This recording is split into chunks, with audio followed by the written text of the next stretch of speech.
De vez en cuando Hollywood nos ofrece una visión de un universo alternativo, un ¿qué pasaría si?, que persigue nuestros sueños y alimenta las teorías de fans.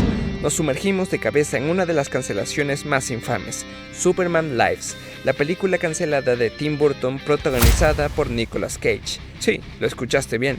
Fue real, fue extraña y fue gloriosa en su absurda no existencia. Esto no es solo la historia de una película que nunca fue.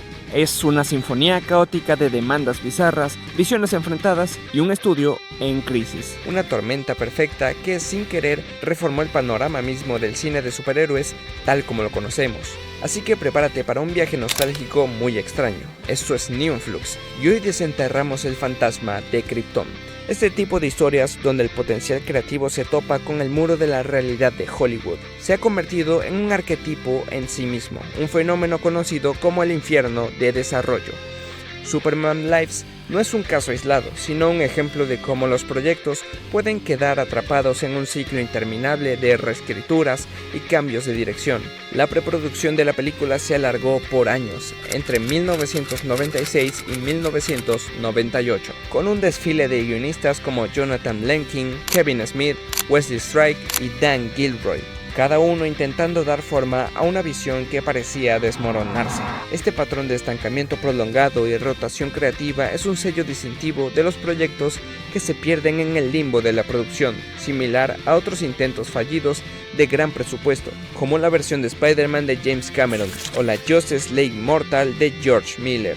Al examinar este caso se puede comprender mejor cómo la industria cinematográfica, a pesar de su inmenso talento y ambición, a menudo se ve paralizada por la falta de una dirección clara, algo que abunda bastante en Warner Brothers. Paradójicamente, la cancelación de Superman Lives no la condenó al olvido, sino que amplificó su leyenda, haciéndola más fascinante y perdurable que muchas películas terminadas. El propio Nicolas Cage comentó que en cierto modo fue una situación en la que todos ganan, porque el poder de la imaginación permitió a la gente ver la película en sus mentes. La persistente fascinación del público por esta cinta se evidenció en la reciente aparición de Nicolas Cage como Superman en The Flash, una referencia explícita a esta versión nunca vista, aunque bastante plasticosa, debido a esos efectos visuales mal acabados. Imagina esto, es finales de los 90, Superman, una vez el rey indiscutible de los superhéroes, estaba, un poco perdido. Después del fracaso de Superman 4 The Quest for Peace en 1987, el Hombre de Acero estaba atrapado en un purgatorio cinematográfico. Los estudios sabían que necesitaban una nueva versión, pero nadie sabía exactamente cuál debería ser.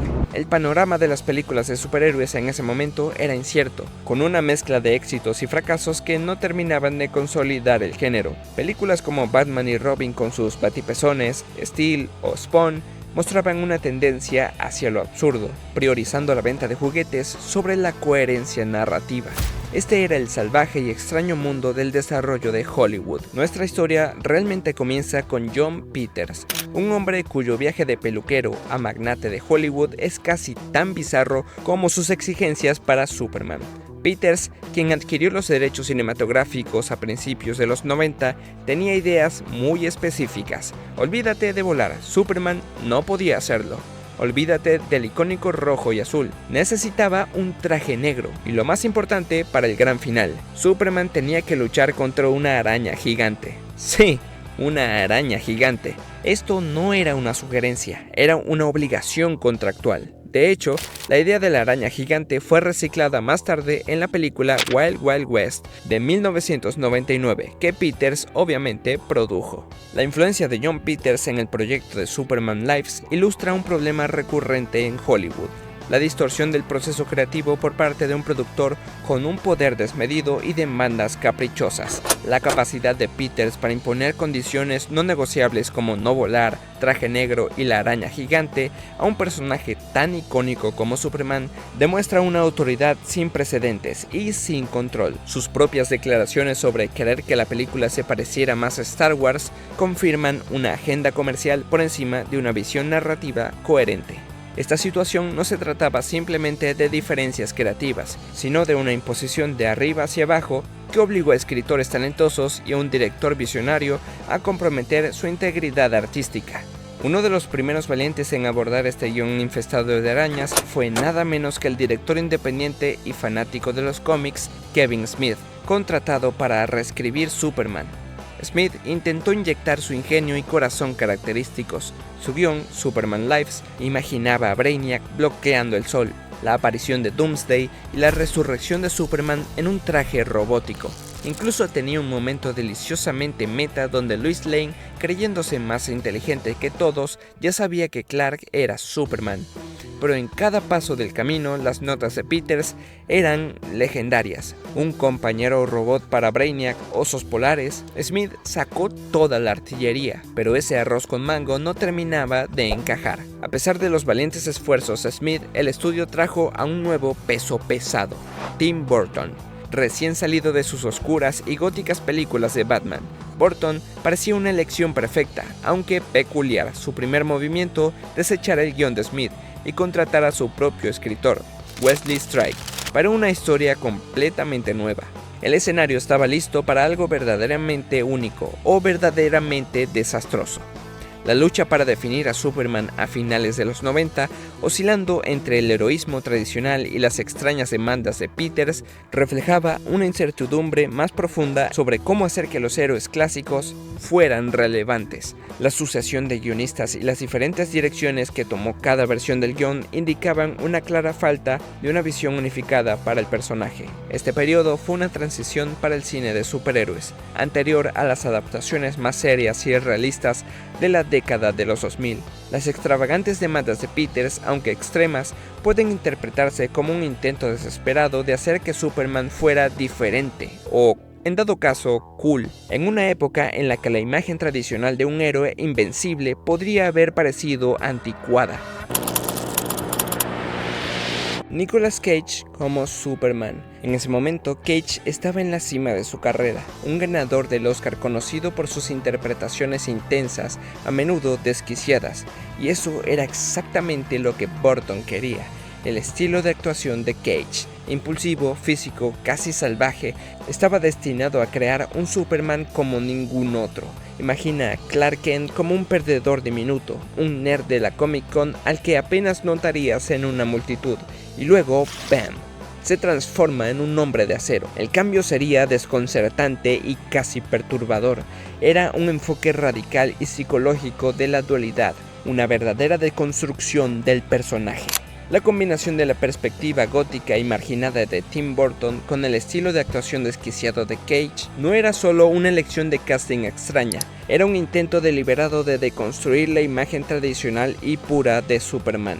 El objetivo era crear un héroe profundamente psicológico y quizás inquietante para el público de finales de los 90. La filmografía de Burton presenta constantemente protagonistas alienados e incomprendidos, y su identificación personal con Superman como un alien de un planeta diferente que nunca encajó sugiere un núcleo temático muy alejado al del Boy Scout tradicional. Al combinar esto con el estilo de actuación extremo de Cage, la intención era alejarse del naturalismo hacia una interpretación más teatral, casi grotesca, sino de explotar las cargas psicológicas del poder casi divino, lo que podría haber resultado en un personaje desconcertante y perturbador, pero profundamente único, eso sí. Esta reinterpretación radical habría desafiado las expectativas del público y podría haber fracasado estrepitosamente o haber revolucionado el género al traspasar los límites. La visión de Burton, como el propio Cage la describió, era surrealista y mágica, especialmente para Krypton.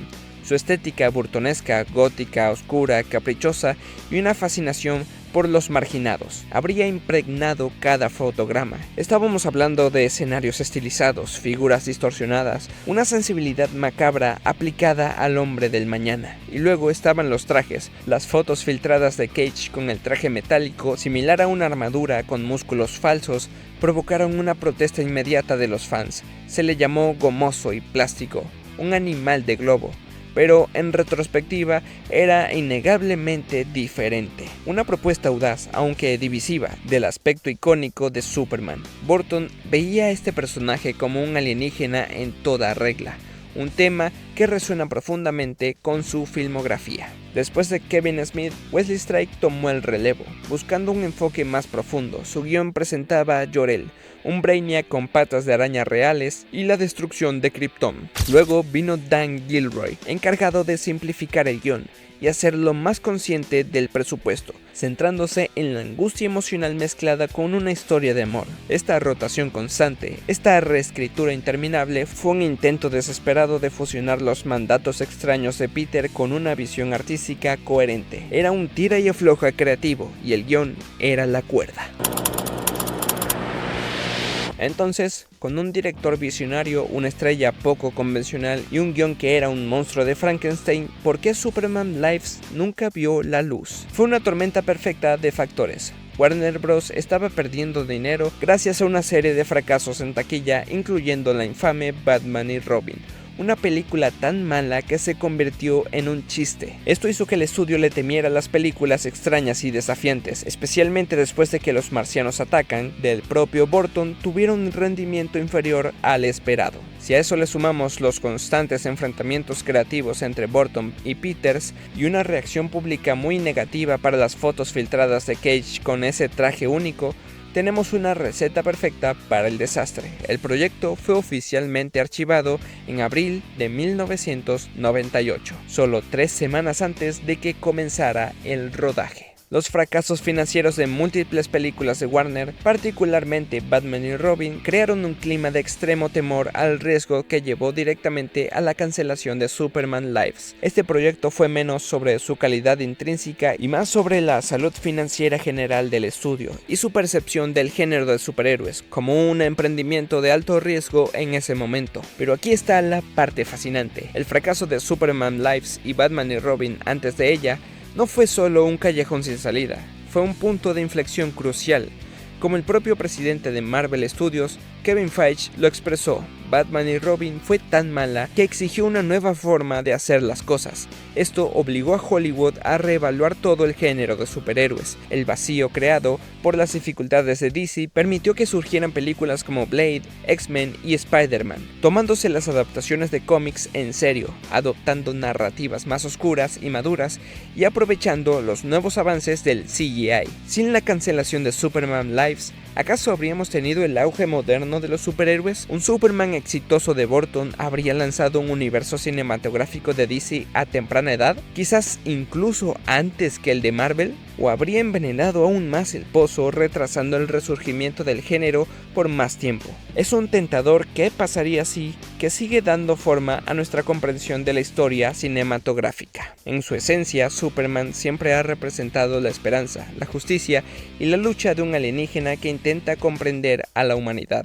La versión de Burton y Cage se habría inclinado fuertemente hacia el aspecto del alienígena marginado, explorando el peso de ser Superman y la doble conciencia de Kal-El frente a Clark Kent. Era una oportunidad para profundizar en la psicología del personaje, quizás incluso desafiando el tradicional símbolo de la esperanza con algo más matizado, más crudo, en un mundo que anhelaba narrativas más profundas. Esta fallida película ofrecía un atisbo de un Superman perfectamente adaptado a un nuevo milenio, aunque fuera demasiado extraño para su propio tiempo. Desde la obsesión arácnida de Jon Peters hasta las pruebas de Nicolas Cage y la visión gótica de Tim Burton, Superman Lives sigue siendo uno de los que pasaría así más fascinantes de Hollywood. Fue un proyecto nacido de la desesperación, plagado de conflictos creativos y en última instancia una víctima de los temores financieros de un estudio. Sin embargo, su estado de no realización solo ha amplificado su leyenda. Quizás Nicolas Cage tenía razón.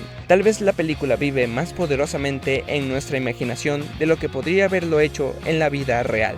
Es un testimonio del poder duradero del potencial desaprovechado, un fantasma extraño y hermoso, y para canales como el mío es una pieza perfecta de rareza nostálgica, que nos recuerda que incluso en el fracaso hay una historia que vale la pena contar.